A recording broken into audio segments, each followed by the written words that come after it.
Hi everyone, welcome back to my channel. Thanks for tuning in. Today's video is going to be high-end makeup I don't purchase anymore. And I already did one video like this and it went over really well. People agreed with me a lot of the time when it came to mascaras and brow pencils and things like that. So I do have 5 more things on my phone here, so I have my notes. Always with the notes. 5 things that I will not buy high-end any longer, and it's funny because a lot of my high-end stuff is now being replaced with my drugstore items, and those drugstore items are becoming my fast favorite things and I can't live without them. So with that being said, if you want to know what 5 things I won't buy high-end anymore, just keep on watching. Okay, so let's go ahead and just jump right in this right now. So I do have my notes, like I said in the intro, and the first thing that I won't buy high-end anymore, and I refuse to even consider buying high-end products like this, are brow pomades and gels. So things like the ABH brow clear brow gel, I won't buy that high-end anymore. What I actually replaced it with, which I do have, is, if I do have it here, watch me not have it right here. That'd be funny. Oh, I do. Is the Great Lash Clear Transparent Mascara. I use this on my brows all the time. I use this on my brows because I need to kind of get the rogue ones under control. I set everything in place. It's exactly the same thing. It works so well. And the tinted ones that I really like that are out there on the drugstore side, there's one from L'Oreal, which obviously they're not cruelty-free anymore, so I'm gonna have to find a new alternative. But what I was using previously was the Stylist Brow Plumper, and it's got a tint. They've got blonde and auburn and dark brown and medium brown. They've got all these different colors, so that's what I was using previously. I will have to find another alternative. Obviously Maybelline as well is not cruelty-free. I think CoverGirl is the only one, and I'm sure CoverGirl has something.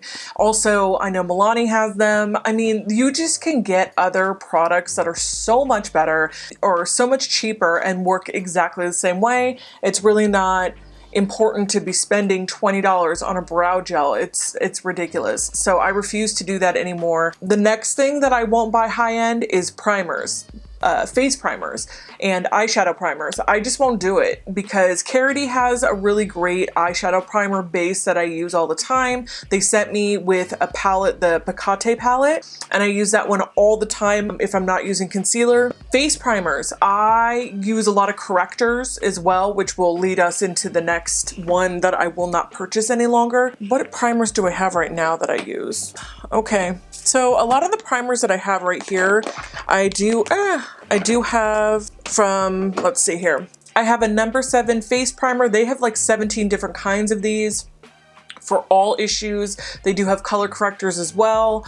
These kinds of things I will not buy high-end because honestly I feel like they do exactly the same thing. If you're looking for eyelid primers, I have the CoverGirl Lock It Up primer here. I've got the Milani Shadow Primer and then the Carity primer. And this is just in my everyday makeup drawer. I have a ton more over here. And again, that'll be our next declutter. Look for that. Foundation should be up already. I believe it is. And then this primers and bases and sprays and things, that will be the next declutter. Also, color correctors. I do not buy high-end color correctors any longer. The Stila One Step was my favorite. Oh my god, but it's like $27 to like $40 for a primer for your face, and it's absolutely absurd. I would never pay that price ever again, but I do like me a good primer. I like me a good color correcting primer. If you are red and pink undertoned like myself, I'm sure that you understand. If you have redness in your skin, I'm sure you get it. If you've got darkness underneath and you use kind of like a red or an orange base to kind of counteract that darkness, you get it as well. Those things, like, I will not pay high-end prices for those primers. e.l.f. has great color correctors, I'm sorry. e.l.f. has great color correctors, so does Wet n Wild. I mean, this one is one of my go-tos. This actually was a gift from one of my friends for my birthday a year ago, I believe, or so. Anyways, this is a green featherweight primer and it's in a cushion compact. I love this thing. Like, I live for this thing. I put it all over my cheeks before I put on my foundation, and I put it my primer on, I'll put my corrector on, and then I'll put my foundation on if I'm feeling super extra, or I'll just put this and then my foundation. Honestly, it works so well. I don't think that you can get them at every drugstore, but you can get them online still on Wet n Wild website. Sorry, I'm talking really fast. I had a lot of coffee this morning. Just saying. Don't judge me. I am a coffee addict. Anyways, color correctors, again, is another thing I will not pay high-end price for. I feel like there's a lot of overhyped primers and things like that out there on the market, especially high-end, that just don't do as well as or do the same thing as these primers and these correctors. I just won't spend the money because I want to be able to spend my money on high-end eyeshadow palettes like Natasha Denona, or you know, spend good money on a foundation that I know that's going to be really good for my skin, that's not going to break me out, because I'm extremely sensitive when it comes to foundations. The next thing on the list of things I will not buy high-end any longer is setting sprays. I refuse to buy like Max Fix Plus anymore. I do have one bottle that I'm working on to try to get it all done, and I will not be repurchasing anything from MAC because again, they're not cruelty free, but other than that, their prices are really, really high. I mean, I don't think that a setting spray is really worth $25. Also, the Scandinavia makeup setting spray, super expensive, was in a goodie bag that I received. Would not ever buy that on my own. I love the e.l.f. setting sprays, the Milani Make It Dewy, Make It Matte. Those setting sprays are awesome. I use those a lot for wetting my brush before I put on like really glittery eyeshadow as well.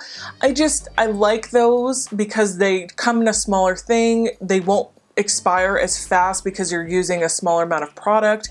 Yes, it's like $7 and some of these setting sprays are $25 and you're getting a ton of product. I do understand that, but at the same time, I feel like they do the exact same thing and you're not rushed to have to finish a whole bottle before it goes off. That is just me personally. I might be wrong. If I am, let's have a very civil debate in the comments below, because I know some people get real heated about some of these things. So I just want to, you know, just say that this is just my opinion, but setting sprays, I won't splurge on those any longer because there's too many great things at the drugstore that work just as well.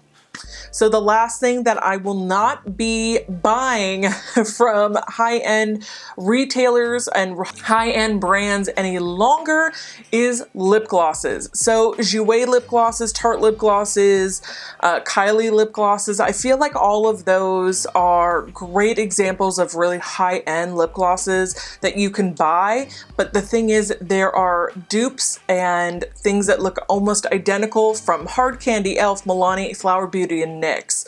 I honestly think that all of those have just the same formula. Some of them are a little bit more tacky than others, obviously. You'll have to find what you're more into. I myself like a good sheer lip gloss on occasion. I'll put a nice lip liner on, put a lip gloss over it and call it a day. Like today I have, what do I have on my lips? I have Milani's Easy Liner Retractable Pencil Most Natural all over my lips. And then what I put over it was an LA Girls lip gloss that is extremely opaque and it is not sheer whatsoever, but it looks amazing and I love the texture of it. It just isn't sticky. It just sits there. It's not slimy and it doesn't have glitter in it. It's a very non-glittery lip gloss and I absolutely love it because it gives you the sheen that you're looking for without the extra glitter heaviness or the grit from glitter. There's just so much to come by when it comes to lip glosses because there are the sheen ones, the more opaque ones, the glitter ones, the non-glitter ones. I mean, there's so much out there from the drugstore that you can pick from, but some of my favorite ones are LA Colors, Milani for sure, NYX. I think they're called the butter glosses. They're so good. I love them. And honestly, it's just, it's not worth the price tag when you can get the exact same thing. I love you guys so much. Thank you so much for tuning in. If you have not already, please hit the subscribe button down below and the bell for notifications of upcoming videos. I hope this helped in your shopping journey, and if you guys have favorites that you love from the drugstore that I might have not mentioned in this video or that you want me to check out, please put it in the comments below. I love you so much. Have a wonderful afternoon, and I'll see you in the next video. Bye guys.